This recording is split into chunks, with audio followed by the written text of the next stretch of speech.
Aji September 20-നാണ് വിജയിയുടെ സംസ്ഥാന വ്യാപകമായ തെരഞ്ഞെടുപ്പ് പ്രചാരണ റാലിക്കായിട്ടുള്ള ആഹ്വാനങ്ങൾ ഉണ്ടായത്. അതിൻ്റെ ഭാഗമായി അന്ന് തന്നെ അദ്ദേഹം മാർഗനിർദ്ദേശങ്ങൾ പുറത്തിറക്കിയിട്ടുണ്ടായിരുന്നു.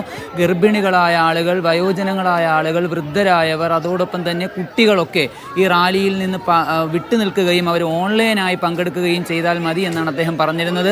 എന്നാൽ പക്ഷേ അദ്ദേഹത്തിൻ്റെ ഈ നിർദ്ദേശങ്ങളെയും ഒക്കെ അവഗണിച്ചുകൊണ്ടാണ് 30,000-ഓളം ആളുകൾ ഈ പരിപാടിയിലേക്ക് എത്തിച്ചേർന്നു എന്നാണ് ഇപ്പോൾ സ്ഥിരീകരിക്കാത്ത വാർത്തകൾ വരുന്നത്.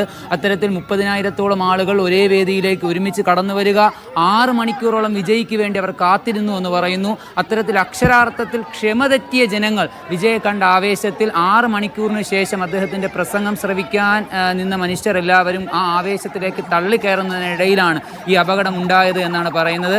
ആ വിധത്തിൽ 30,000 മനുഷ്യർ ഒരേ വേദിയിലേക്ക് കടന്നു വരുന്നു, 6 മണിക്കൂർ അവർ അക്ഷമരായി കാത്തിരിക്കുന്നു. വളരെ വേഗമുണ്ടായ ആവേശത്തിൽ ഇവർ മുമ്പിലേക്ക് തള്ളിക്കയറാൻ ശ്രമിക്കുന്നു. ആ സമയം തിക്കിലും തിരക്കിലും പെട്ട് മനുഷ്യർ മരിക്കുന്നു എന്നുള്ളതാണ് ഇപ്പോൾ വരുന്ന വാർത്തകളെന്ന് പറയുന്നത്. 30-ലധികം മനുഷ്യർ മരിച്ചിട്ടുണ്ട് എന്നാണ് ഇപ്പോൾ നമുക്ക് ലഭിക്കുന്ന വാർത്തകൾ. അതിൽ തന്നെ 34 പേരെന്നുള്ളത് സ്ഥിരീകരിക്കാത്ത വാർത്തകൾ പറയുന്നുണ്ട്. അതിൽ 9 കുട്ടികളും 16 സ്ത്രീകളും ഉൾപ്പെടുന്നു എന്ന് പറയുന്നു. ആ വിധത്തിൽ അപകടമുണ്ടായ ഉടനെ തന്നെ വിജയിയുടെ വാഹനത്തിൽ നിന്നും വെള്ളക്കുപ്പികളും മറ്റുമൊക്കെ ഈ അപകടമുണ്ടായ മനുഷ്യർക്കിടയിലേക്ക് എറിഞ്ഞു കൊടുക്കാൻ സാധിച്ചുവെന്നും വളരെ വേഗം ആംബുലൻസുകൾ അവിടേക്ക് എത്തിക്കാൻ സാധിച്ചുവെന്നും ഒക്കെ തമിഴ്നാട്ടിൽ നിന്നുള്ള വിവിധ മാധ്യമങ്ങൾ റിപ്പോർട്ട് ചെയ്യുന്നു. അത്തരത്തിൽ അപകടത്തിൻ്റെ തീവ്രത കുറയ്ക്കാനും മരണസംഖ്യ നിലവിൽ സ്ഥിരീകരിച്ച കണക്ക് വെച്ച് മരണസംഖ്യ കുറയ്ക്കാനും സാധിച്ചതായിട്ട് അവരൊക്കെ അവകാശപ്പെടുന്നുണ്ട്. പിന്നീട് വിജയ് ഇവിടേക്ക് വരുന്നത് 2 ജില്ലകളുടെ തെരഞ്ഞെടുപ്പ് പ്രചാരണവുമായിട്ട് ബന്ധപ്പെട്ടാണ് അദ്ദേഹം ഇവിടേക്ക് വന്നത്. അതിൽ 1-ാമത്തെ പ്രദേശത്തെ തെരഞ്ഞെടുപ്പ് പ്രചാരണം കഴിഞ്ഞ് അടുത്തിടത്തേക്ക് അദ്ദേഹം കരൂരിലേക്ക് പ്രവേശിക്കുമ്പോഴാണ് അവിടെ അപകടമുണ്ടാകുന്നത്.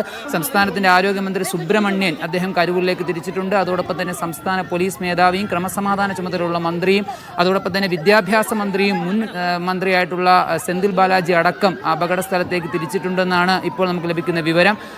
അവർ കൃത്യമായി സേനകളെയും അതോടൊപ്പം തന്നെ മറ്റ് സംവിധാനങ്ങളെയും ഒക്കെ ഏകോപിപ്പിച്ചുകൊണ്ട് അപകടത്തിൻ്റെ തീവ്രത കുറയ്ക്കാനുള്ള ശ്രമത്തിലാണ് ഇപ്പോൾ നിലവിലുള്ളത്.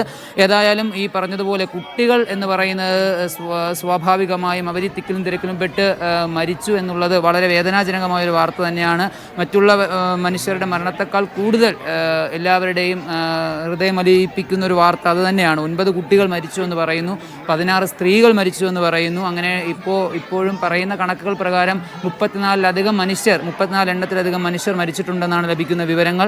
ആ വിധത്തിൽ തമിഴ്നാടിനെയും ഈ വാർത്ത കേൾക്കുന്ന ഓരോരുത്തരെയും ദുഃഖത്തിലാഴ്ത്തുന്ന വിധമാണ് മരണസംഖ്യ ഇങ്ങനെ ക്രമാതീതമായി തമിഴ്നാട്ടിൽ നിന്ന് ഉയർന്നുകൊണ്ടിരിക്കുന്നത്.